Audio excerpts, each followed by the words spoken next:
Hello friends, చాలామంది carbon అంటే ఏంటి అని అడుగుతున్నారు. ఫస్ట్ కార్బన్ ఇంజన్లో ఎలా చేరుతుందో తెలుసుకుందాం.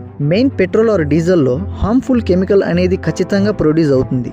అది ఎలా అంటే లోపల వెళ్ళి బర్న్ అయినప్పుడు ఆటోమేటిక్గా కార్బన్ అనేది ఆ పిస్టన్ హెడ్ మీద, ఛాంబర్స్ మీద, మళ్ళీ టర్బో, క్యాటలిస్టిక్ కన్వర్టర్, వాల్వ్స్ అన్నిటినీ డిస్టర్బ్ చేస్తుంది.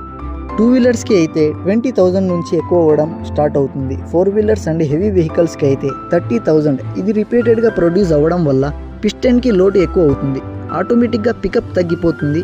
దానివల్ల ఆటోమేటిక్గా మైలేజ్ అనేది కూడా తగ్గిపోతుంది. ఈ డీకార్బనైజేషన్ మెథడ్తో ఇంజన్కి న్యూ లైఫ్ ఇవ్వడమే మా పని. ఇది ఓన్లీ బైక్ అండ్ కార్కే కాదు ఫ్రెండ్స్, 100 cc నుంచి 10,000 cc వరకు ఏ వెహికల్కి అయినా సర్వీస్ చేయడమే మా పని. మీరు కొంచెం ఎక్కువ వెహికల్స్కి ప్లాన్ చేస్తే మీ వద్దకే వచ్చి సర్వీస్ కూడా చేయడం జరుగుతుంది. 5 ప్రాబ్లమ్స్కి 1 సొల్యూషన్ అని చెప్తాము కదా. పికప్, మైలేజ్, నాయిస్, వైబ్రేషన్, ఇంకా హీట్, ఇంకొకటి బ్లాక్ స్మోక్ కూడా. బ్లాక్ స్మోక్ అనేది చాలా మేజర్ ఇష్యూ అయిపోతుంది. ఇవన్నీ కూడా కంట్రోల్ చేసుకోవచ్చు ఫ్రెండ్స్. ఇదే డీకార్బనైజేషన్ మెథడ్తో ఇవన్నీ క్లియర్ చేయడమే మా పని.